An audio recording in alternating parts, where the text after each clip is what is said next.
మా తల్లి అమ్మోరు ఆ తల్లి చలవేనమ్మ మా ఊరు గోదారి పారేది గుడిగంట గొంతెత్తి పాడేది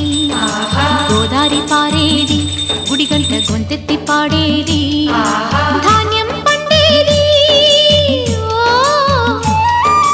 ధర్మం బతికేది ముత్తైదు బొట్టల్లే ముద్దొచ్చే సూర్యుడు పొద్దున్నే పొడిచేది ఆ దేవి దయవల్లే చల్లని మా తల్లి అమ్మోరు ఆ తల్లి చలవేనమ్మ మా ఊరు చల్లని మా తల్లి